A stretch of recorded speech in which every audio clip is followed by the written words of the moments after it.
1 दिन हा सरकारी कर्मचाऱ्यांचा निषेध दिन म्हणून मी आज डिक्लेअर केलेला आहे आणि हा निषेध दिन म्हणून सुरुवात दरवर्षी आपण मनवला गेला पाहिजे असं मला वाटतं. आणि म्हणून मी असं म्हणतो की ही संकल्पना मला जी सुचली त्याचं कारण असं आहे की मी आज उद्विग्न असतोय, कंटाळलेला असेल, हे कामच करत नाही आणि काम करत नाही तर आम्ही काय करू शकतो. तुम्ही थोडा शांतपणा केला तर तुमच्यावर किती निर्बंध करता.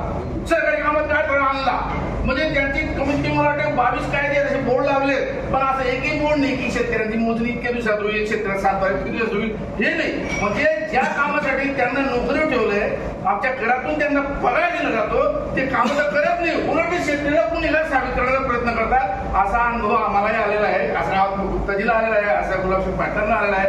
हा भयंकर वाईट अनुभव आहे आणि म्हणून मला असं म्हणायचंय की असं का होतं. आपण विस्कळीत स्वरूपात आहोत, आपण एक संतापात बोलतो आणि म्हणून आपण एक संतापात बोलण्यापेक्षा आपला सगळ्यांचा संताप असा एकत्र केला पाहिजे असं मला वाटतं. आणि म्हणून आपल्याला आजच्या काळामध्ये जो कोणी माणूस गंभीर आणि खंबीराने लढवय्या असेल त्याच्या मागे उभं राहिलं पाहिजे.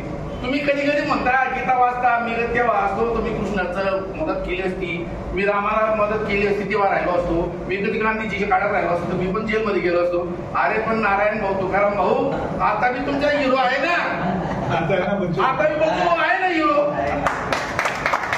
आहे ना हिरो आहे ना की जो मला आधी घरच्या खान पडेल मारतो ती थोडी मदत असेल का. कमाल आहे यार. तर समजा भगतसिंग असं असेंब्लीमध्ये लावरच्या बॉम्बस्फोट करतात आणि कोणाला त्या फायरिंग करतो, कोणाला अधिकाऱ्याला जनरल डायला मारून टाकवतो ना.